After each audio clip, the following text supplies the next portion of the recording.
India और बांग्लादेश की जो 3 मैचों की T20 सीरीज़ थी, जो कि इंडिया ने, भारत ने, वो 3-0 से बांग्लादेश से जीत ली है। उसके आखिरी मैच जो कल था, कल उसका आखिरी मैच जो था, उसमें इंडिया की तरफ से पहले खेलते हुए 297 स्कोर बनाया गया। उसमें 297 स्कोर में अगर बात की जाए तो उनका नया प्लेयर था संजू सैमसन, उनका कीपर जो था, उसने 40 गेंदों पर सेंचुरी की और उसके बाद टोटल स्कोर उन्होंने किया जी 111 और 47 टोटल उन्होंने गेंदें खेली हैं। अब कल का मैच, बल्कि कल का मैच का पूरी सीरीज़ आप देख लें इंडिया की, ये T20 सीरीज़ जो थी, उसमें अभी 4 महीने पहले जो इंडिया ने वर्ल्ड कप जीता है T20 का, उसमें जो बड़े बड़े स्टार थे, रोहित शर्मा थे, उसमें विराट कोहली थे, उसमें ऋषभ पंत थे उनके विकेट कीपर, उसमें जडेजा थे उनके ऑलराउंडर। अब इस पूरी सीरीज़ में उनके वो 4 जो बड़े प्लेयर थे और भी क्रिकेटर थे उनके, वो नहीं थे शामिल उसमें। उसके बावजूद उन्होंने बांग्लादेश को, उस बांग्लादेश की टीम को ऐसा धोया कि मज़ा आ गया। उसी बांग्लादेश की टीम को जिसने आपको, पाकिस्तान को नाकों चने चबवाए थे, जिसने पाकिस्तान को टेस्ट सीरीज़ में 2-0 से बुरे तरीके से शिकस्त दी थी, ऐसी शिकस्त जो मुझे तो याद रहेगी। उसमें बात कर लेते हैं पिचेस की, कि पाकिस्तान अपनी पिचें बना के हार जाता है, इंडिया अपनी ही पिचें बना के रिकॉर्ड बनाता है और अपनी ही पिचों पे वो ऐसा स्कोर कर देता है कि अगले आशश कर उठते हैं, रिकॉर्ड बन जाते हैं। अब 297 स्कोर जो है उनका, ये रिकॉर्ड है, ये दूसरे नंबर पे है। पहले नंबर पे जो है वो अल्लाह आपका भला करे, पहले नंबर पे नेपाल ने स्कोर किया था मंगोलिया के ख़िलाफ़। जो सबसे ज़्यादा T20 का स्कोर है वो 314 है, वो नेपाल, उसमें जो है वो रिकॉर्ड जो है नेपाल के नाम पे है। अब इसमें देख लें पाकिस्तान और इसका मुकाबला आप कभी भी कर ही नहीं सकते। इंडिया अपनी जो है वो होम ग्राउंड पे बड़ा ही शाज़ो नादर ही हारता है, बड़ा कम ही हारता है। अगर वो अच्छी पिचें बना सकते हैं, वो अपने हिसाब से पिचें बना सकते हैं, तो आप क्यों नहीं बना सकते? आप में टैलेंट की कमी है। टैलेंट की कमी के जो बात हुई है, इस पे भी बात कर लेते हैं। पाकिस्तान में पीसीबी को, ये जो इंतज़ामिया है, उसको ये बावर करा दिया गया है, ये हमारे कोचेज़ और हमारे खिलाड़ियों की तरफ से ही बावर कराया गया होगा कि जी पाकिस्तान में टैलेंट नहीं है जी, ये जो खिलाड़ी आ गए हैं इन्हीं से गुजारा करना पड़ेगा, ये जो मिल गए हैं हमें हीरे, इन्हीं से जो है हमें जो पाकिस्तान की बाकी मानदा क्रिकेट है वो इन्हीं से खेलनी पड़ेगी। और ये जो खिलाड़ी हैं, हमारे खिलाड़ी भी सिर्फ उतना सा खेलते हैं कि हमारी टीम में जगह पक्की रहे, हमारा जो है ना वो कहीं ऐसा ना हो कि हम टीम से बाहर हो जाएं, बस उतना सा खेलते हैं। पाकिस्तान के लिए नहीं खेलते, क्रिकेट के लिए नहीं खेलते, ये लोग अपने लिए खेलते हैं। तो जब फिर ये ऐसे ही होगा और ऐसा ही चलेगा तो फिर ऐसी ही क्रिकेट होगी, ऐसी ही हारें हमारे नसीब में होंगी, जिस तरह की हारें हमें मिल रही हैं हमारे नसीब में हैं। कल मिकी आर्थर ने एक बयान दिया था कि जी पाकिस्तान के जो खिलाड़ी हैं वो अपनी तशहीर पे फोकस करते हैं, वो अपनी तशहीर को वो ज़्यादा खुश होते रहते हैं, अपने आप को बड़ा बना के पेश करते हैं, जितनी तशहीर होती है उससे भी बड़ा। कहते हैं इनको थोड़ा नीचे लेके आओ यार, इनको बताओ कि आप खिलाड़ी हो, पाकिस्तान के खिलाड़ी हो, पाकिस्तान की तरफ से खेलना है, परफॉर्म करना है आपने, उसके बाद आपकी जगह बनेगी। अब देख लो, बाबर आजम, एक वक्त था जब बाबर आजम दुनिया का नंबर 1 प्लेयर था और आज बाबर आजम की जगह नहीं बन रही टीम में, ऐसे हालात भी आ जाते हैं।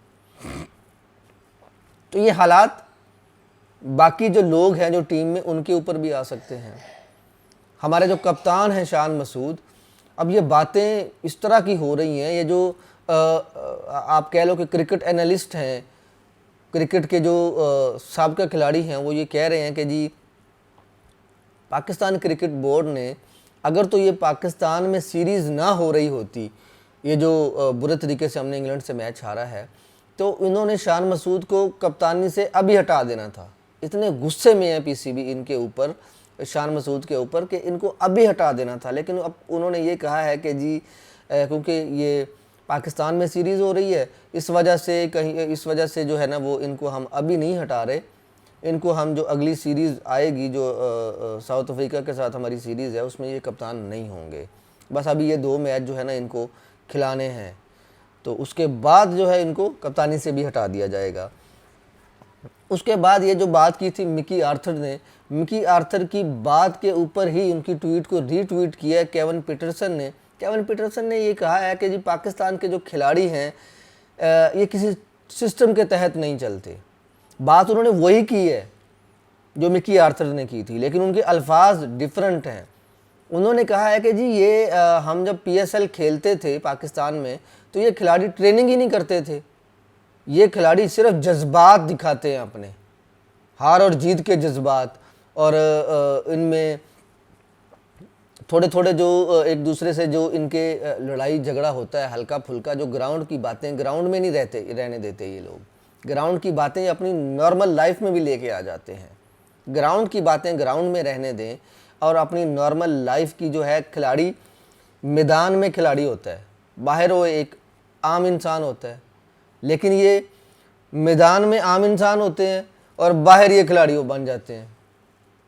ये केविन पीटरसन का ये कहना है। जब आपकी इतनी बुरी परफॉर्मेंस होगी, जब आपका इतना बुरा आपका खेल पेश करेंगे आप अपना, और जब आपके मुल्क में आके, आपकी बनाई हुई पिच पे आके इंग्लैंड जैसी टीम, बांग्लादेश जैसी टीम आपको बुरे तरीके से हरा के चली जाए, उसके बाद तो केविन पीटरसन का कहना बनता है कि पाकिस्तान में कोई सिस्टम ही नहीं है।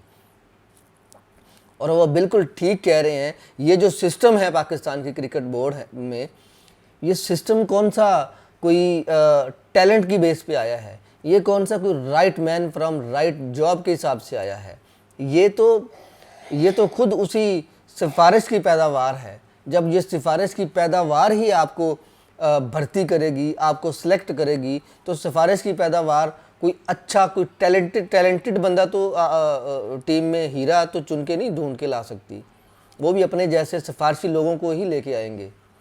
बात करते हो आप इंडिया की बात करते हो आप, और इंडिया का मुकाबला करने जाते हो।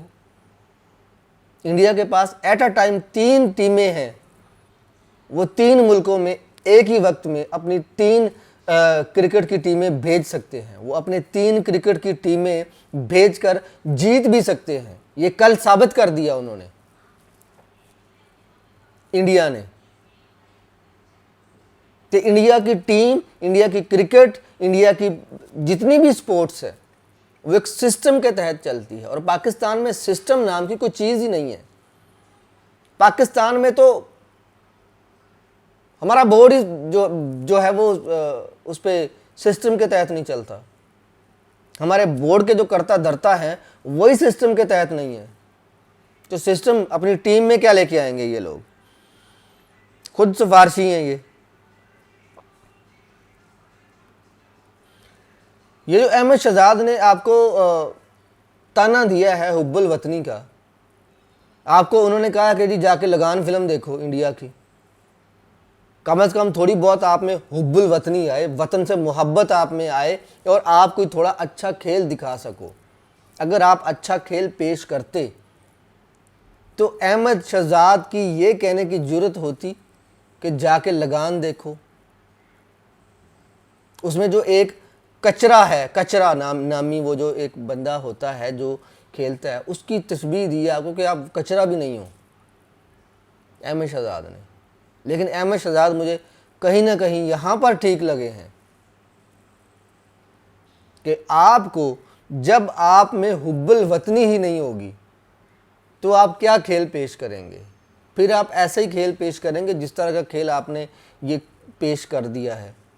बाबर आजम कितना बड़ा प्लेयर था, नंबर 1 एक टाइम पे बैट्समैन था, बैटर था, लेकिन आज टीम में भी पता नहीं जगह बनती है कि नहीं बनती। नए खिलाड़ियों के उन्होंने वो जो है वो नए खिलाड़ियों का टेस्ट वेस्ट ले रहे हैं, फिटनेस टेस्ट ले रहे हैं अब 4-5 खिलाड़ियों का।